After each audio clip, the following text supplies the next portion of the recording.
Salut à tous, c'est Andy de Power Mining et aujourd'hui, nous allons configurer le nœud Bidax Gamma. Nous allons parcourir tout le processus d'installation en suivant le manuel étape par étape.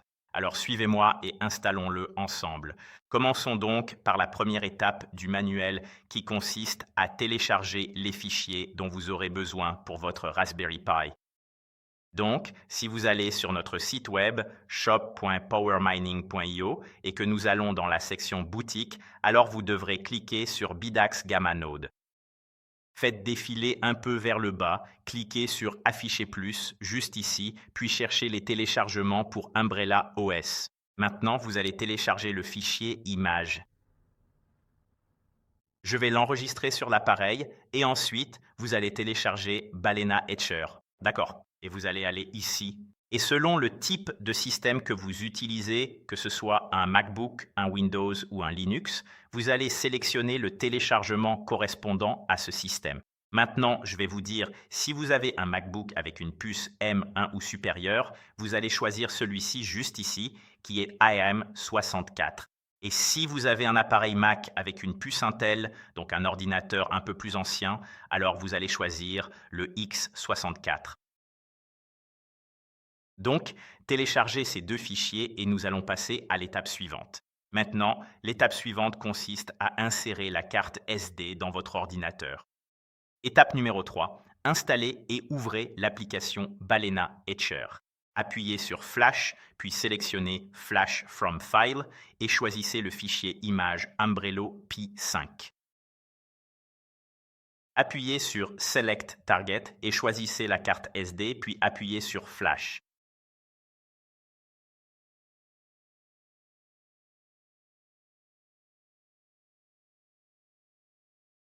Maintenant, retirez votre carte SD de l'ordinateur et insérez-la dans le Raspberry Pi. Ensuite, prenez le câble Ethernet, branchez-le également et connectez l'autre extrémité à votre routeur Wi-Fi. Maintenant, prenez l'alimentation du Raspberry Pi et branchez-la à une source d'alimentation. Étape numéro 6. Après environ 5 minutes d'allumage du nœud, vous pouvez accéder à l'interface web du système d'exploitation en tapant umbrella.local dans votre navigateur. Ou si cela ne fonctionne pas, vous pouvez télécharger n'importe quelle application de scanner d'adresse IP sur Internet. Scannez les appareils connectés à votre Wi-Fi et vous devriez voir l'adresse IP d'Umbrella. Ensuite, vous pouvez copier-coller cette adresse dans le navigateur et accéder à l'interface web du système d'exploitation. Il est maintenant temps de créer votre compte utilisateur Umbrella OS. Après cela, ouvrez l'application Bitcoin Node dans Umbrella OS, puis cliquez sur Installer et attendez la fin de l'installation. Ensuite, ouvrez l'application Bitcoin Node et commencez la synchronisation. Maintenant, cette dernière étape peut prendre jusqu'à 24 heures ou plus. Parce que, rappelez-vous, il s'agit de se synchroniser avec la blockchain, ce qui implique de télécharger beaucoup de données. Eh bien, ces choses prennent simplement du temps. Alors, soyez patient et attendez que cela se termine. Maintenant, connectons votre Bidax Gamma au nœud. D'accord, la première chose à faire est de télécharger l'application Public Pool. Vous allez pouvoir la trouver dans l'App Store.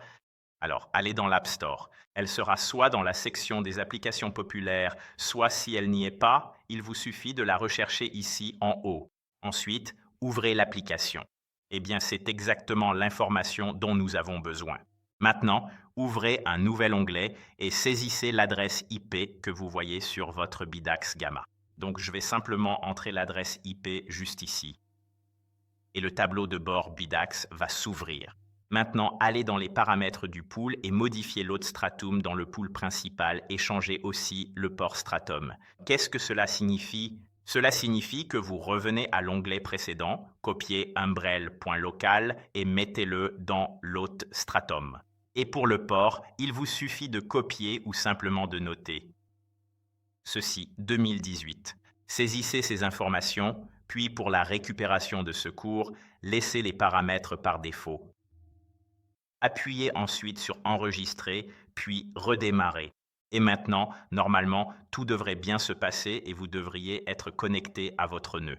Mais parfois, quelque chose tourne mal et le système affichera qu'il utilise une méthode de secours. Cela signifie que nous devons maintenant utiliser une méthode différente.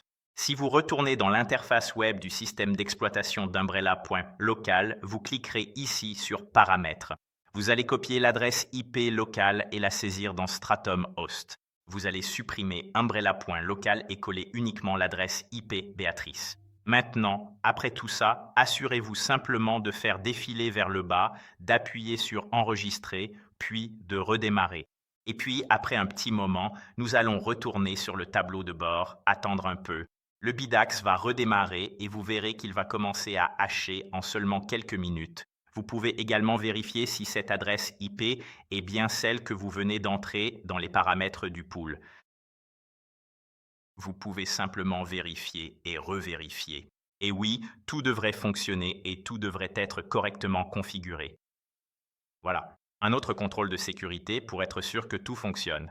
Retournez sur l'interface web Umbrella, cliquez sur Pool public et faites défiler un peu vers le bas. Vous allez voir. Ici, il y a les appareils en ligne et en dessous. Un bitax devrait être listé. Cela signifie qu'il fonctionne actuellement et que tout se passe bien. Voilà, vous venez de configurer votre propre nœud Bitcoin avec un bidax. J'espère que vous trouverez un bloc et, vous pouvez maintenant l'approuver avec votre propre nœud. Je vous souhaite bonne chance et au plaisir de vous revoir très bientôt.